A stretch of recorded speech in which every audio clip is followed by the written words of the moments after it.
बघा विद्यार्थी मित्रांनो, आपण वर्गामध्ये तुम्हाला विविध भौमितिक आकार शिकवले, बरोबर? आता तुम्हाला जे विविध आकार मी तुम्हाला शिकवलेले आहेत, हे खेळाच्या माध्यमातून मी तुम्हाला या ठिकाणी विचारणार आहे. हा आकार कोणता आहे, तो आकार कोणता आहे, बरोबर ना? म्हणजे जे काही शिकवलेलं आहे त्याचं दृढीकरण झालं का नाही हे पाहण्यासाठीची ही एक ॲक्टिव्हिटी आहे. बघा या ठिकाणी हे एक जादूचं तळ आहे. कशाचं?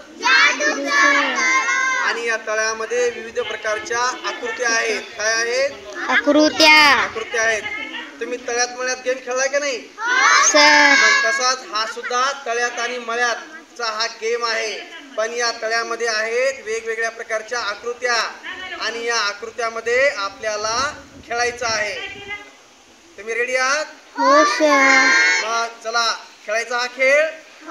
चला आता आपल्या समोर ही विद्यार्थिनी श्रेया तैनात. श्रेया, तू तळ्यामध्ये उडी मारण्यास रेडी आहे? हा, आता बघा श्रेया आपल्या समोर. चल अर्धवर्तुळामध्ये उडी मार. शाबास. आता काय कर?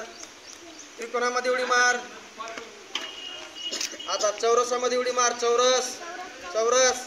आउट. बाद झाली तू.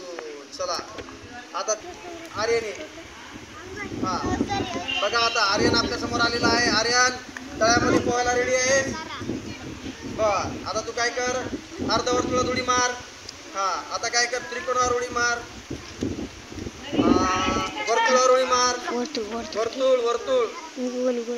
हा आता काय कर? तू बिंदूवर उडी मार. हा आता काय कर? तू शंकूवर उडी मार. शंकू कुठे? शंकू. आता काय कर? तू दंडगोलावर उडी मार. आता काय? त्यांना खेळ फार आवडतात आणि विद्यार्थ्यांचा कल हा खेळाकडे असतो.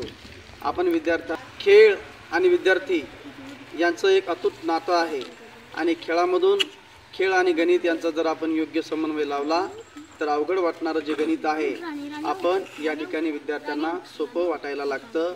आणि त्याचबरोबर खेळामधून आपण एखादी कृती किंवा एखादा कंटेंट जर शिकवला तर तो विद्यार्थ्यांना शिकत असताना फार मज्जा वाटते, आनंद येतो आणि अध्यापन ही प्रक्रिया अतिशय मनोरंजक आणि आनंददायी पद्धतीची होऊन जाते.